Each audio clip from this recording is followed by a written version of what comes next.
Kings Charles harmony অ্যাওয়ার্ডে doctor ইউনূসের নাম নেই, কিন্তু তিনি এই অ্যাওয়ার্ডটি রিসিভ করার জন্য লন্ডনে গিয়েছেন।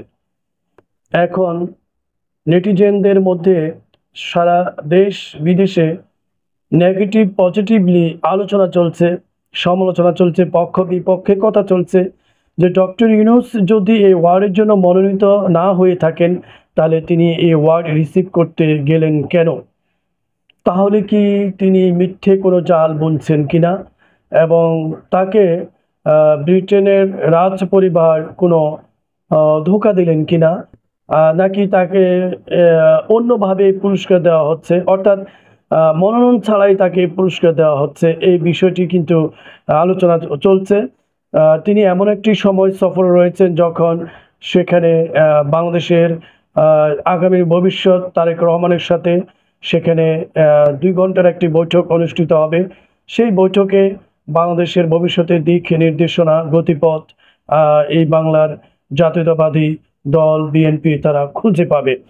এখন আমরা মূলত সেদিকেই আমাদের আলোচনা নয়, আমাদের আলোচনা হলো যে কিংস চার্লস হারমোনি অ্যাওয়ার্ডে তার নাম না থাকায় তিনি কিভাবে অ্যাওয়ার্ডটি পেতে যাচ্ছেন। তাদের যে ওয়েবসাইট রয়েছে, অর্থাৎ কিংস ফাউন্ডেশন ওয়েবসাইট, সেখানে নমিনিদের তালিকা প্রকাশ করা হয়।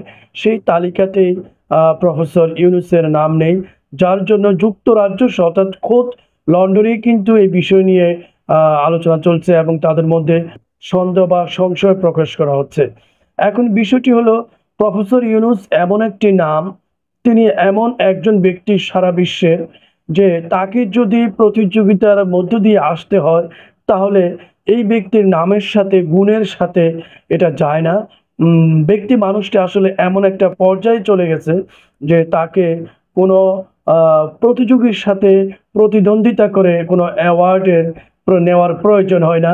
এটা কিন্তু ব্রিটিশ রাজ পরিবার তারা ভালোভাবে অনুধাবন করতে পারে। বাংলাদেশের মানুষ অনুধাবন করতে না পারলেও, প্রফেসর ইউনূসের গুরুত্ব বুঝতে না পারলেও, বিশ্বের নামি দামি দেশ এবং যারা এই বিশ্বকে নিয়ন্ত্রণ করে তারা ঠিক ভালোভাবেই জানে, আর সেজন্যই তারা প্রফেসর ইউনূসকে সেভাবেই সম্মান জানায়। ডক্টর মোহাম্মদ ইউনূসের মর্যাদা যেহেতু ব্রিটিশ রাজ পরিবারের কাছে অনেক বেশি, তিনি বিশ্ব মঞ্চে অনেক উপরে উঠে গেছেন, তাকে কোথাও অন্যদের সঙ্গে এখন আর প্রতিযোগিতা করতে হয় না, অর্থাৎ প্রথমে নমিনি এবং পরে চূড়ান্ত বিজয়ী হতে হয় না। গত বছর থেকে চালু হওয়া কিংস চার্লস হারমোনি জন্য এই বিশ্ববরেণ্য ব্যক্তিকে তার অবদানের জন্য বিশেষ সম্মাননা স্বরূপ কিংস চার্লস হারমোনি অ্যাওয়ার্ড দেওয়া হয়, যেমনটা গত বছর জাতিসংঘ মহাসচিব বান কি মুনকে দেওয়া হয়েছিল। অর্থাৎ জাতিসংঘের মহাসচিব বান কি মুন তিনিও গত বছর এই অ্যাওয়ার্ডটি পেয়েছিলেন। এই পদক অনেকটা লাইফ টাইম অ্যাচিভমেন্ট অ্যাওয়ার্ডের মতো, অর্থাৎ আপনি জীবিত থাকতে, আপনার জন্ম থেকে শুরু করে আপনার জীবিত থাকা পর্যন্ত আপনি মূলত কিভাবে এই বিশ্বের জন্য কাজ করেছেন, মানবতার কল্যাণের জন্য কাজ করছেন, সমাজ ও রাষ্ট্রের জন্য কাজ করছেন, এবং আপনার অবদানকে স্বীকৃতি দেওয়ার জন্য, আপনাকে উৎসাহিত করার জন্য এই অ্যাওয়ার্ডটি চালু করা হয়েছিল। তো প্রফেসর ইউনূস যেহেতু অনেক একজন গুণী ব্যক্তি এবং তিনি সকলের চেয়ে অনেক উপরে উঠে গেছেন সম্মানের দিক থেকে, কর্মের দিক থেকে, চিন্তা চেতনার দিক থেকে, যার কারণে নৌমনিদের সাথে লড়াই করে, যুদ্ধ করে, ভোটের মাধ্যমে তাকে বিজয়ী হতে হয়নি, তিনি এমনিতেই বিজয়ী হয়ে আছেন। সেজন্য তার নামটি কিংস ফাউন্ডেশন তালিকায় ওয়েবসাইটে উল্লেখ করা হয়নি। তাকে ব্রিটেনের রাজ পরিবার নিজেদের পক্ষ থেকেই এই পুরস্কার সকলের ঊর্ধ্বে থেকে তারা দিচ্ছেন।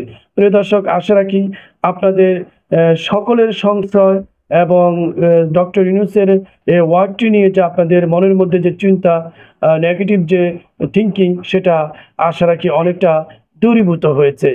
প্রফেসর ইউনূসকে সম্মান করুন, আপনারা নিজেরাও সম্মানিত হবেন। তাকে কাজে লাগিয়ে এই বাংলাদেশকে আপনারা ভারতের বলয় থেকে বের করে এনে সাম্য এবং মর্যাদার ভিত্তিক একটি স্বাধীন সার্বভৌম বাংলাদেশ হিসেবে প্রতিষ্ঠিত করার এবং নতুন রূপে চিনিয়ে দেওয়ার জন্য আপনারা নাগরিকগণ ঐক্যবদ্ধভাবে দলমত নির্বিশেষে প্রফেসর ইউনূসের ডান হাত ধরুন। তিনি অবশ্যই আপনাদেরকে ইনশাআল্লাহ মহান আল্লাহ তাআলার সাহায্য এবং সহযোগিতা নিয়ে সুন্দর একটি আগামীর বাংলাদেশ বিনির্মাণের জন্য এগিয়ে নিয়ে যেতে সফল হবেন। ধন্যবাদ, ধন্যবাদ সবাইকে।